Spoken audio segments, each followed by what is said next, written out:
Hi, welcome to Supervision with a Vision. Today, Heather and I are talking about common regrets that counselors have in their practice. Heather, this week we read 5 Regrets of the Counselor published in Counseling Today 2021. And the first point within the article was the importance of being yourself. Do you think you've ever struggled with being yourself as a counselor? Absolutely. I think I've struggled with being myself as a counselor. I think I've also struggled with being myself as a supervisor. Oh, tell me about that. So like when you first have that seat, like, okay, you're officially a supervisor now. Yeah. This is like your green light. I almost felt like I had this regression of like, wait, I'm not really like imposter syndrome. Yeah. Like, oh, am I really that good? Like, I mean, I did this class and I got certified to do this, but I don't know if I should be. Sure. I get that. It does feel like if you do the 40-hour a week or 40 CEU thing, I remember it feeling like, ta-da. Right. Like the end. You did it. I'm really there already. Right. Yeah, I can imagine that.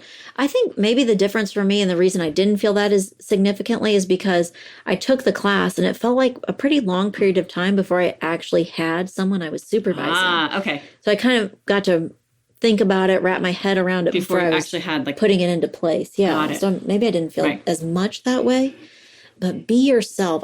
Maybe I relate to that more as a new counselor, which I think helps me as a supervisor when I see new counselors struggling with this, that they are maybe trying to emulate their professors or the program they've been in. Did you know that there's research that shows that a really high statistic, I mean, something significantly high, like 80% of students identify with the same theory that the professor, the teacher they had in their theory class did. Oh, interesting. So that whoever taught you your theory class, you kind of follow in line with that whatever theory they had.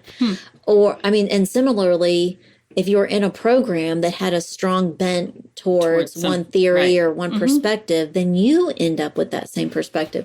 And I've had lots of supervisees that finish school and almost feel like they're in trouble or doing it wrong. Right. If they're not doing it the way that they've been shown or taught. Right.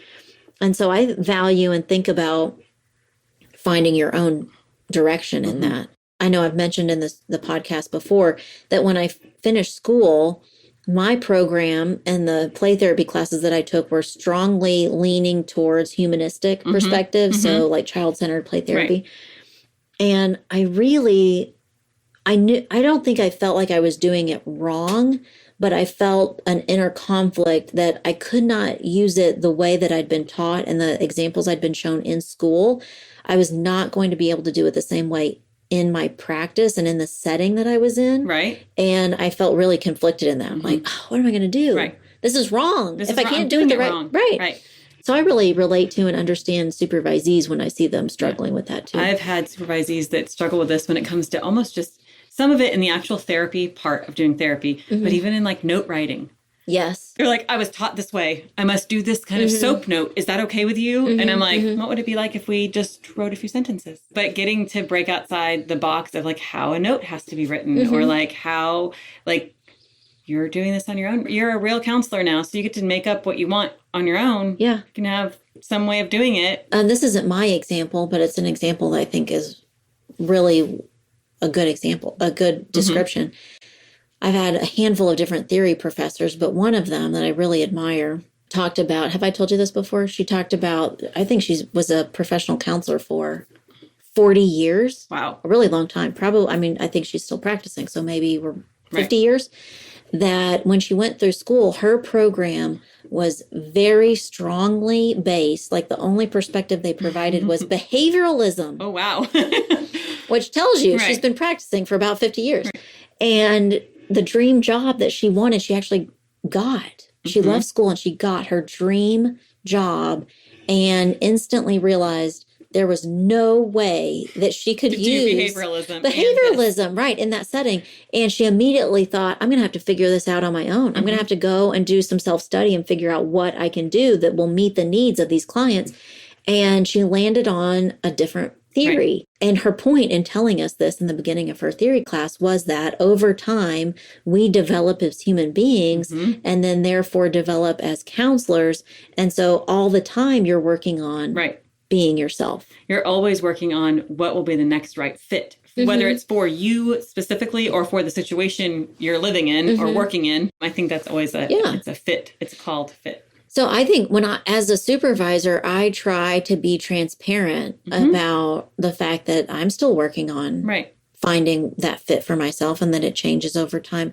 And that me as a counselor, I've changed over time so that my supervisees know it's not just acceptable. It's part of what we're doing. It's part of the process. Right. Very good. Heather, the second common regret in our article that we read, don't work so hard. Do you think you've ever struggled, or have you ever seen a supervisee struggle with don't work so hard? Yes and yes. Yeah. I think it happens both ways. But I think especially with supervisees that come in, they have a number of hours they're trying to accomplish. Oh, yes. They're trying to get everything done. Plus, sometimes maybe their internship isn't paying them enough. And so they need to have another job. And so they're constantly balancing too many pieces of the puzzle. I think it also plays into how we look at the world. Like, what is working so hard? If you're doing your notes until 1 o'clock in the morning every single night, that's ridiculous. Yeah. No one should be doing that. Yeah. But how do you tell someone to stop that if they're that far behind in doing their notes? Or doing, so it's like that dynamic of like, where's the middle ground? Well, so the last time I taught at a university, I thought this, and I think it is what you're saying too, that on one hand, we're begging and asking and preaching students and counselors to have good self-care and good work-life balance. And on the other hand, the systems that we are constantly involving ourselves in, universities and agencies and the practice of being a counselor, is also at the same time saying, do more, work faster, get your hours. And it's a conflicting message. And so then how do we find that balance? Right. I've had people come in and for whatever life choice, like, oh, they just got engaged and so they want to get married next year. And so they want to get all these hours done. And I was like, okay, wait, this is not going to be beneficial to you down the road. That's not like take your time and learn some of the things you're going to learn. Yes, it's great to get hours where you can get them, but don't be in that position where you feel so panicked about hitting that the next marker.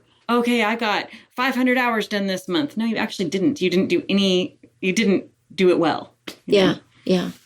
That's true too. Like in a lot of other professions, the quality of the work doesn't matter nearly as much as what we're doing. So maybe you crammed in your 1,500 direct hours in the minimum number of months that your state will allow, but did you really reap all the benefits of that experience? I don't know. Exactly. So to me as a supervisor, when I do have the authority to manage that, I think I want to help manage that for my supervisees, that I'm telling them, this is the number of hours I expect you to have in a week or a month. And more than that isn't necessarily something I'm going to praise you for. I remember a job that I had, I could have just moved in. I could have just lived there. Be there all the time. And I got to a point where I think it sounds maybe not healthy. I don't know. But I think something that I said to myself that did help me was every evening, when I would walk out to my car to the parking lot, I would tell myself, job well done. Okay. And I will get back to it in the morning. So I'm letting that go. I'm leaving it in the office. I feel confident that what I put in today was good effort and good hard work. And could I have done more? I don't think so. Right. And so I'm going to let it go. That's really good. That it'll be there. There will always be more work related to people. Right. I learned a trick pretty early on, probably very when I was trying to get all those hours in and getting everything balanced and done, was if I got in my car and looked at the clock and I was going to be back at the office in less than 10 hours, that wasn't okay. I was not okay with that. If I had to be back, maybe I had a 7:30 meeting the next day and I'm leaving the office at 9. Ooh, I would just be like, oh, that's not, and granted, that usually meant the middle of my day I was off for some time. But wow, I knew then that oh, that's not a good dynamic for me. I need further space. I need to be able to go home and unwind, not go home and get in bed. I needed to have downtime So that's usually an indication of if you're working that much where you literally are counting the hours that are your free time, then you're working too hard. Okay, Heather, the third point in our article, common regrets that counselors have is not expressing themselves enough. Just strange, right? I mean, I think sometimes I can see it I don't do it necessarily with supervisees as much. I do it probably more with clients where there's certain stuff I'm not going to express during a session. It wouldn't be therapeutic or it wouldn't be whatever, but I think you get in that box, right? Yeah. We work with people all day long and help manage their emotions or help them think of other alternatives. So we're doing it all day for other people. And so I think as therapists as a whole, we just maybe don't do it as well. Yeah. I think this might be a shift happening in counseling. Yes, I agree. There's a huge as a shift. professional that I think, I don't know, 5+ years ago, there was some expectation communicated that we were not supposed to express ourselves. Right. Like there was a certain amount of ourselves we were not supposed to allow into sessions or express. Please be a robot. Yeah, kind of. Like there was some imaginary line in the sand where we weren't supposed to share that in session. And now I've met with supervisees or even clients who are counselors that are trying to figure that out and trying to figure out how am I authentic and genuine in a session and draw a line of professionalism. And I think you and I have talked about it in other sessions where we've talked, or other episodes where we've talked about social justice. Right. I think that's a version of expressing yourself and how much you do or don't do in a session. Actually, you and I were just talking about this before we started. Given the climate of our country right now, politics and things, then at what point do you express some of that? Right. What do you say? What do you not say? I think sometimes it comes, even if you look at COVID, like people experience that differently. They experience what they believe or not believe differently. And our job isn't necessarily to debate it with them. But again, I think it's case by case because there's sometimes where it'd be plenty beneficial for a client to experience a therapist having a different opinion and still maintaining a relationship. I know I mentioned some of this in an earlier episode. I worked for a university and the message that they sent students was very, very clear and direct that they were telling students they were not allowed to self-disclose in sessions. And the way that I think about self-disclosure is that even in being who I am in a room, I'm self-disclosing something. Right. And when I said that back to those same students, they were kind of appalled that. And when I say that, I'm saying being a woman, I'm self-disclosing something. Right. Being my age, I'm self-disclosing something. Being whatever it is that even if I'm unintentionally communicating something about who I am, I'm self-disclosing something.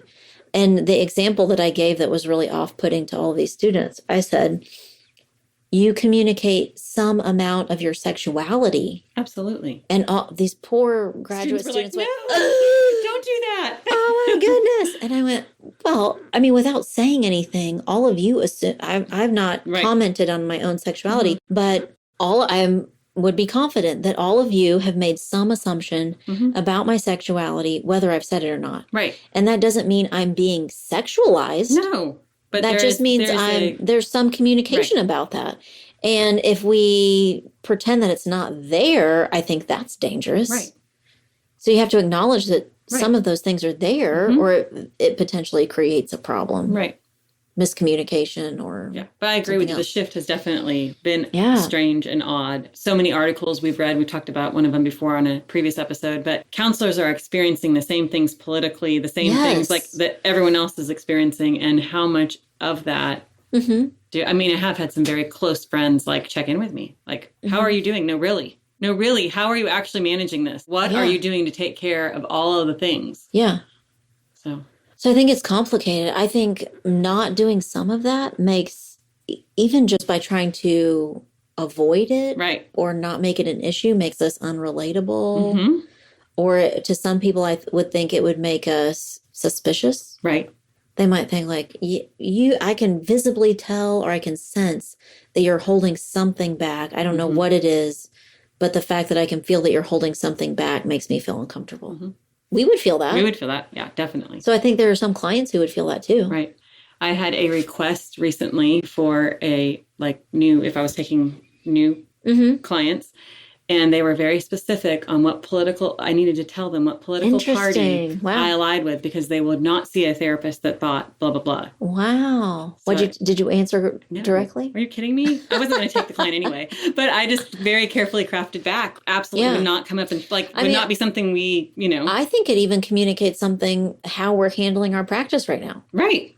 If we are completely virtual or partly virtual or completely in person or partly in person, all of that communicates some opinion or perspective that we hold that is complicated. Mm-hmm. Yeah. It's a whole new podcast. So I do think, I think it's, I think we do a disservice to ourselves and our clients when we don't express ourselves, but you're right. Right now, there's so many very obvious ways that we are expressing ourselves intentionally and unintentionally. Right, exactly. Yeah. Number 4, Heather, in our article, common regrets that counselors have is that they do not stay in touch with their friends. Mm-hmm. Do you think, have you experienced this, or have your supervisees? I don't know. My supervisees have. I could change the word friends, to different. I'm not great. Well, I'm not great at staying in touch with some of my friends, from grad school, that I was pretty close with then, that I'm not close with now. But I moved across the country. So, I mean, there's some difference, some space there. But I think that as far as my everyday friends, my people that are in my circle immediately, I don't have that experience. I stay in close contact with them. But maybe people that, former supervisors or things like that, maybe I would like to still be in contact with, that just life got busy and I didn't. Mm-hmm. I hadn't thought of it that way. I think I do that. I make the effort to do it. I don't know if it always happens as much as I would like, or if the people that would stay in touch with me as much as they would like. I think unintentionally, I gravitate towards the people that I just feel inspired by. Right. Or pull them into your for some circle, reason, right? And then I hang on to them. I'm thinking through all the different phases or organizations I've been involved in. And I do think I've kind of hung on to the people that I enjoyed. And I do think when any one of those people reaches back out to me, I'm very sure to respond. Oh, yeah, absolutely. If somebody, I'm thinking of the school programs I've been involved in or previous jobs I've had, that if one of those people emailed me, I'd be quick to say, oh, yes, hi, hey, what's going on? How can I help? Or what are you doing? I'm interested. I make a big point of this with supervisees. Right. That I emphasize when I finish up with someone, you need to find your people. Right. And I'm happy to be one of your people. Right. But if that means coworkers right now or past coworkers, you need to hang on to those people that you feel safe with, that you can confide in, that you can find support in. And I do have a lot of previous supervisees that will email me and ask for just be a reference, be a recommendation letter, refer to me, ask me a question. Right. I like that. I like it too. That kind of connection I really enjoy. And I'm much more likely to do it when they connect with me than I am to be the connector. I'm good with being connector with certain. Yeah. What do you think keeps you from being the person who reaches out? I mean, seriously, I think I reach out when I need to. Yeah. When it's need based. Hey, I need that referral for this specialty that I know you're involved in. Yeah. Then I'm more likely to. Oh, that's true. I think I'm trying to think, even in the last year, where I've come across, I know of someone who's looking to fill a position, or I think, this is something they like, that I'll go. Right.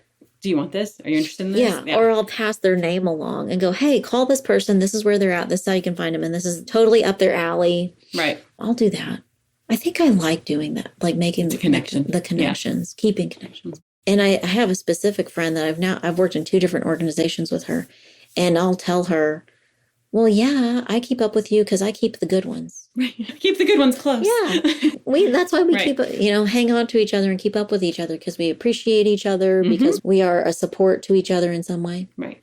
Heather, the final point in this article, common regrets that counselors have, is don't worry, be happy. Leading a happier life. Do you think you have thought about this, worked on this, or have your supervisees? I think I definitely have. Part of what I love about being a counselor and being a supervisor is that there is that flexibility. I'm in private practice, so I make my schedule. Last week, I went on spring break with my kiddos and we camped, and my husband and I had a great time. Our whole family had a great time.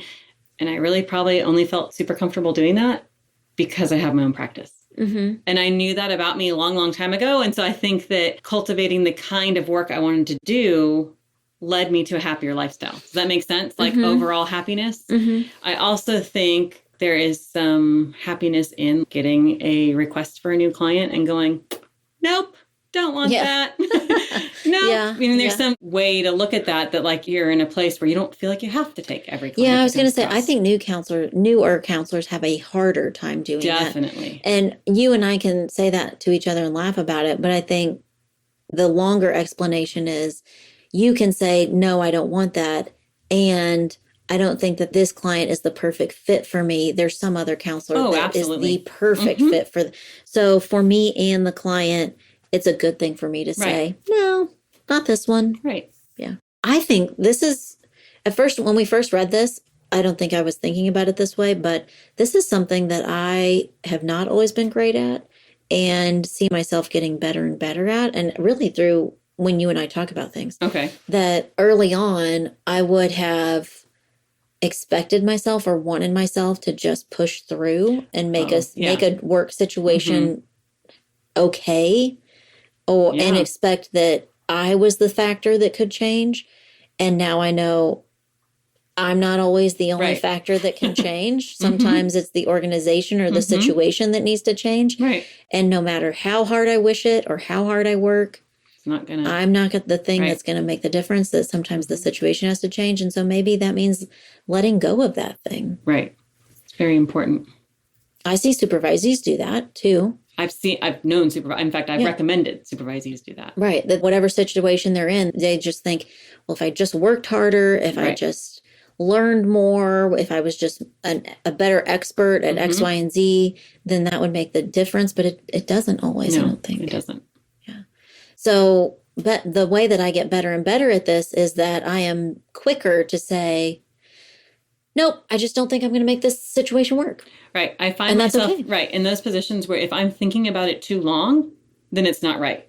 And not just taking a new client, but if I'm thinking about a situation with a supervisee, if I'm processing through something and I'm like, oh my gosh, they're still thinking about this. It's been 3 days. Then I'm like, hey, that thing we talked about, you just need to let that go because it's not something that is going to benefit you 3 years from now. You have to look at it more. Sometimes it's easy when they're really focused on getting their hours done and really focused on just doing like all the things they can do to be a therapist to pick their head back up and go, hey, there's a human being in there that like needs to be fed and needs to make sure. I also think this is a cultural shift and a generational shift that for sure a generation older than you and I, they just stuck it out. They just stuck out. Absolutely. Wherever they were at. They worked really hard. They were committed to what they were doing, and they would just stick out a kind of crummy work situation for a really long time. Right. And I think culturally and generationally, people aren't doing that in the same way anymore. I would agree.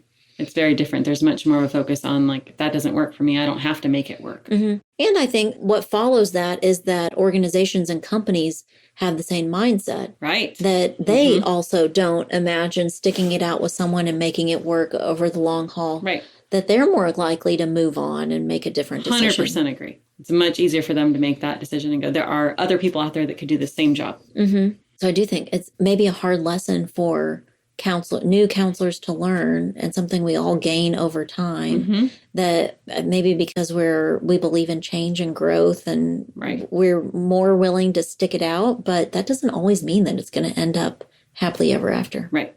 Yeah. Okay. Well, today we talked about common regrets that counselors have, and we would love to hear about any regrets that you have experienced with your career or your supervisees in the comments. Thank you for listening today to Supervision with a Vision.